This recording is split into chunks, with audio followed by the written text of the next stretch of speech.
Hello, welcome back to ടിന്നേറ്റയിൽ. അപ്പോൾ ഇന്നത്തെ വ്ളോഗ് ഞങ്ങൾ ഒട്ടും പ്രതീക്ഷിക്കാതെ ഉണ്ടായതാണ് കേട്ടോ. ഞങ്ങൾ ഒട്ടും പ്ലാൻ ചെയ്തിരുന്നില്ല, പെട്ടെന്ന് തോന്നി, പെട്ടെന്ന് പോയി. ഇന്നത്തെ വ്ളോഗ് ഭയങ്കര സംഭവ വികാസങ്ങൾ നിറഞ്ഞതാണ്. അപ്പോൾ നിങ്ങൾ വിചാരിക്കുന്നുണ്ടാവും എന്താ ഇത്ര വലിയ സംഭവം എന്താന്ന്. ഡ്രൈവിംഗ് അറിയാൻ പാടില്ലാത്ത ഞാൻ ഡ്രൈവിംഗ് പഠിക്കാൻ പോയതാണ് ഇന്നത്തെ വലിയ സംഭവം. അപ്പോൾ ഞങ്ങൾ 4 പേരും കൂടിയാണ് ഗ്രൗണ്ടിലേക്ക് പോകുന്നത്. അപ്പൊ ഞങ്ങള് പേരാമംഗലത്തുള്ള ഗ്രൗണ്ടിലേക്കാണ് പോകുന്നത്. ഞാനും ആദിയും അനുവും അച്ചും കൂടിയാണ് ഡ്രൈവിംഗ് പഠിക്കാൻ പോണേട്ടാ. ഒരാളെ ഡ്രൈവിംഗ് പഠിപ്പിക്കാൻ വേണ്ടിയിട്ടാണ് ഇത്രയും ആൾക്കാർ. എന്നിട്ട് ഞങ്ങളെല്ലാവരും കൂടി ഡ്രൈവിംഗ് പഠിക്കാനായിട്ട് ഗ്രൗണ്ടിൽ പോയി. അപ്പോൾ പേരാമംഗലം അമ്പലത്തിന്റെ ഗ്രൗണ്ടിലേക്ക് ആണ് പോയത്. അതുകൊണ്ട് തന്നെ അവിടെ ചെന്നതും അവിടെ ആനയൂട്ടുണ്ടായിരുന്നു. 3 ആനകൾ ഉണ്ടായിരുന്നു. ആനേനെ കണ്ടപ്പോ പിന്നെ പറയണ്ടല്ലോ, അച്ചുമണി ഫുൾ ഹാപ്പി ആയി. പിന്നെ കുറച്ചേരം ആനയുടെ പിന്നാലെ പോയി. അത് കഴിഞ്ഞിട്ട് മെയിൻ ആയിട്ടുള്ള ലക്ഷ്യത്തിലേക്ക് നമ്മൾ കടന്നു, എൻ്റെ ഡ്രൈവിംഗ് പഠിത്തം. അപ്പോൾ ഡ്രൈവിങ്ങിൽ എൻ്റെ ആശ എന്ന് പറയുന്നത് ആദ്യമായിട്ടാ. പിന്നെ കാണാൻ പോകുന്നത് ഞാനും ആദ്യം തമ്മിലുള്ള സാഹസങ്ങളാണ്. വണ്ടിയുടെ പുറത്ത് കയറി 1 രൂപ പോലും ഗുരുദക്ഷിണ തരാണ്ടാണ് ഇവളെ ഞാൻ പഠിപ്പിക്കണത്. അതിന് നന്ദി ഇവൾക്ക് ഉണ്ടായാൽ മതി. പിന്നെ ഇത് അച്ഛൻ്റെ വണ്ടിയാണ് കേട്ടാ, അതിലാണ് പഠിപ്പിക്കണേ. അത് അനുവും ശ്രീരാഗേട്ടനൊക്കെ കൊണ്ടുപോയിട്ട് ഒരു ഇതാക്കി വെച്ചിട്ടുണ്ട്. അത് കാരണം ഈ വണ്ടിയിൽ പഠിച്ചു കഴിഞ്ഞാൽ വേറെ ഏത് വണ്ടിയും ഓടിക്കാന്നാണ് അനു പറയുക. അതുകൊണ്ട് ഹരിശ്രീ ഇതിൽ തന്നെ കുറിക്കാന്ന് വിചാരിച്ചു. കുഴപ്പമില്ലാതൊക്കെ അവൾ ഓടിക്കുന്നുണ്ട്. ചെറിയ ചെറിയ ടെൻഷൻസും കാര്യങ്ങളാ.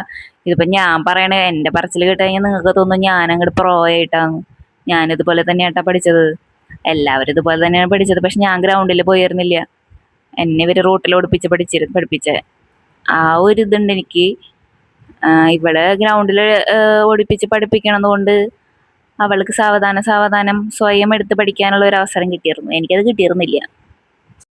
പിന്നെ ഇതാണ് കാണുന്നത്, ഇവളുടെ പിന്നിൽ നിന്നിട്ട് ഇവളുടെ മുടി കാരണം എനിക്ക് ഫ്രണ്ടിലെ വ്യൂ ഒന്നും കിട്ടണില്ല. ഞാൻ പറയുന്നുണ്ട് നമ്മൾ നോക്കണോടത്തേക്കാണ് വണ്ടി പോവുക, നേരെ നോക്കുന്നാണ് ഞാൻ ഇവിടെ അടുത്ത് പറയണത്. പക്ഷെ ഞാൻ നോക്കണോടത്തേക്കാണ് വണ്ടി വന്നത്. ഞാൻ സൈഡിലേക്ക് നോക്കുന്നു, വണ്ടി സൈഡിലേക്കാണ് പോകുന്നത്. അപ്പൊ ഇവള് പറയാണ് ഞാൻ നോക്കണത് കൊണ്ടാണ് വണ്ടി സൈഡിലേക്ക് പോകുന്നത്. ഇത് പറഞ്ഞിട്ടാണ് ഞങ്ങൾ അവിടെ ചിരിച്ചോണ്ടിരിക്കുന്നത്. മനസ്സിലായി ഗൈസ്, നിങ്ങളുടെ വണ്ടി പോണ ദിശ നിങ്ങൾ ശ്രദ്ധിക്കണം.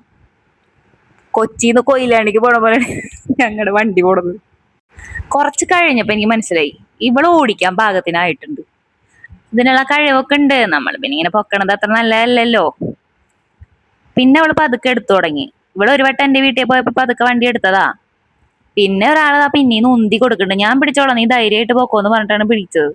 അതാണ് അവളുടെ ധൈര്യക്കുറവെന്നാണ് എനിക്ക് തോന്നിയത്. അവള് തന്നെ പോകുമ്പോ നന്നായി ഓടിക്കുന്നുണ്ട്, ആരെങ്കിലും പിന്നിലുള്ളപ്പോഴാണ് അവൾ ഓടിക്കാത്ത. പാവ അച്ചുമണി. ഞങ്ങൾ തണലത്തൊക്കെ നിർത്തിയിട്ടാണ് കൊച്ചിനെ വെച്ചിട്ടാണ് നമ്മൾ ഈ ഡ്രൈവിംഗ് പഠിപ്പിക്കണത്. ഞങ്ങളുടെ സാക്രിഫൈസ് അത് ഞാനും മനസ്സിലാക്കണം. ഞങ്ങൾ ചെന്നപ്പോ നല്ല മഴക്കാറൊക്കെ ഉണ്ടായിരുന്നു, മഴയൊക്കെ പെയ്യുന്നുണ്ടായിരുന്നു ചെറുതായിട്ട്. ഡ്രൈവിങ്ങിന് പഠിക്കാന്ന് വിചാരിച്ച് വണ്ടിയിൽ കയറി ഇരുന്നപ്പോ തൊട്ട് കൂട്ടുക്കത്തെ വിലയത്.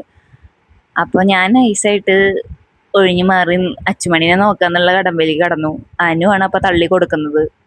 തള്ളാൻ പിന്നെ പ്രത്യേക കഴിവാണല്ലോ. അവന്റെ തള്ളൽ എങ്ങനെയാണെന്ന് ഇപ്പൊ അവളുടെ ഭാവം കണ്ടപ്പോ നിങ്ങൾക്ക് മനസ്സിലായി കാണുമല്ലോ. ഇതിലും ഭേദം ഞാനാണെന്നാണ് അവൾ ഉദ്ദേശിക്കണത്.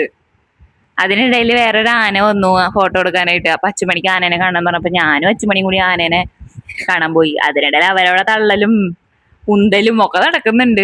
ഞങ്ങള് മൈൻഡ് ചെയ്യേണ്ട ആനേനെ കാണാൻ പോകണ്ടാ. എൻ്റെ മോന് ആകെ 2 സാധനങ്ങളോടാണ് ക്രൈസ്.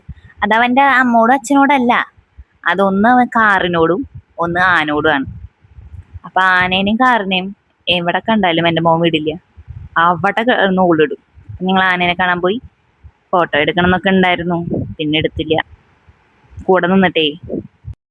പിന്നെ ഏത് ആനയാണെന്ന് നിങ്ങൾ ഞങ്ങളോട് ചോദിക്കരുത്, കാരണം ഞങ്ങൾക്കത് അറിയില്ല ഗൈസ്. ആന ഏതാണെന്ന് നിങ്ങൾക്ക് കണ്ട് പറയാൻ അറിയില്ല. പിന്നെ അവിടെ രാമൻ വന്നിട്ടുണ്ടായിരുന്നു എന്നിവിടെ ആരോ പറയണ കേട്ടു. ഫാൻസ് അസോസിയേഷനിലെ ആൾക്കാരൊക്കെ വന്നിരുന്നു. അങ്ങനെയാണ് രാമൻ അവിടെ ഉണ്ടെന്ന് മനസ്സിലായ. രാമനെ കണ്ടിട്ട് വരെ മനസ്സിലാക്കാത്ത ടീമുകളാണോ ഇവരെന്ന് നിങ്ങൾ ചിന്തിക്കരുത്. എല്ലാവർക്കും കഴിവുണ്ടാവില്ലല്ലോ. ഞങ്ങൾ ആനനെ കണ്ട് തിരിച്ചു വരുമ്പോഴേക്കും അനു പിന്നോട്ടേക്കാണല്ലോ പോകുന്നത്. ഫ്രണ്ടിലോട്ട് പോണത് അനു പിന്നോട്ടേക്കാണ് പോണത്. അനു വണ്ടി ഒരുവിധം ഓടിച്ചു തുടങ്ങി. തന്നെ പയ്യെ ഇങ്ങനെ ഓടിച്ച് അവള് റെഡിയായി. ഒരു 2-3-4 ദിവസത്തിനുള്ളിൽ അവള് വണ്ടി ഓടിക്കും, ഉറപ്പാണ്. അവളെ പോക്ക് കണ്ടിട്ട് അങ്ങനെയാണ് തോന്നണത്. അങ്ങനെ ആനേനെ കണ്ടതും വണ്ടിയും ഇല്ല, അനുവും ഇല്ല. ഇവര് ആനയുടെ പിന്നാലെ പോയി. പിന്നെ എനിക്ക് വേറെ വഴിയില്ലല്ലോ, ഞാൻ വണ്ടി എടുത്ത് ഓടിക്കാൻ തുടങ്ങി. അങ്ങനെ കഷ്ടപ്പെട്ട് ഞാൻ ഓടിക്കുന്നതാണ് നിങ്ങൾ കണ്ടോണ്ടിരിക്കുന്നത്. അങ്ങനെ ഒരുവിധം ഞാൻ ഓടിക്കുന്നുണ്ട് എന്നാണ് എൻ്റെ വിശ്വാസം. വിശ്വാസം രക്ഷിക്കട്ടെ അല്ലേ. പിന്നെ എനിക്ക് ബാലൻസ് കിട്ടണ്ടായില്ല. ആദ്യം ഞാൻ വണ്ടി എടുത്ത് കഴിഞ്ഞപ്പോ എനിക്ക് വണ്ടി താങ്ങാൻ പോലും പറ്റണ്ടായിരുന്നില്ല. ഇപ്പൊ ഏകദേശം എനിക്ക് ബാലൻസ് ആയി തുടങ്ങിയിട്ടുണ്ട്. ഞാൻ തുഴഞ്ഞു തുടങ്ങി. ഇനി കുറച്ച് കഴിയുമ്പോൾ ഓടിക്കാൻ പറ്റുമായിരിക്കും. അങ്ങനെ ഡ്രൈവിംഗ് ഒക്കെ പുരോഗമിച്ചുകൊണ്ട് ഇരിക്കുകയാണ്. ഏകദേശമൊക്കെ കംപ്ലീറ്റ് ആവാറായി. അപ്പോഴേക്ക് ക്ഷീണിച്ചു, നല്ല വെയിലായിരുന്നേ. അപ്പൊ രാവിലെ മുതൽ വെയിലത്ത് നിൽക്കാണ്. നല്ല വെയിലായപ്പോഴേക്കും അനു അച്ചുവിനെയും കൊണ്ട് തണലത്തേക്ക് പോയി. ഞാനും ആദ്യം അപ്പോഴും നല്ല വെയിലിൽ തന്നെയാണ് ട്ടോ. അങ്ങനെ ഞങ്ങളുടെ ഡ്രൈവിംഗ് ഒക്കെ അവസാനിച്ച് ഞങ്ങൾ വീട്ടിലേക്ക് പോകും. വീട്ടിലെത്തിക്കഴിഞ്ഞ് കഴിഞ്ഞപ്പോൾ നല്ല വിശപ്പ്.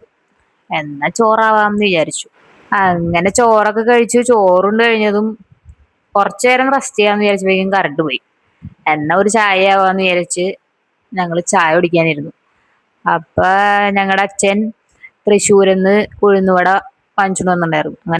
അങ്ങനെ ഞങ്ങൾ ഉഴുന്നുവടയും കൂട്ടി ചായയും കുടിച്ച് അങ്ങനെ കുറച്ച് വർത്താനമൊക്കെ പറഞ്ഞുകൊണ്ടിരുന്നു. അപ്പൊ ഇന്നത്തെ വീഡിയോ ഇത്രയേ ഉള്ളൂ. ഞങ്ങളുടെ വീഡിയോ ഇഷ്ടമായെങ്കിൽ ഷെയർ ചെയ്യുക, സബ്സ്ക്രൈബ് ചെയ്യുക, ലൈക്ക് ചെയ്യുക, കമൻറ്റും ചെയ്തോളൂ.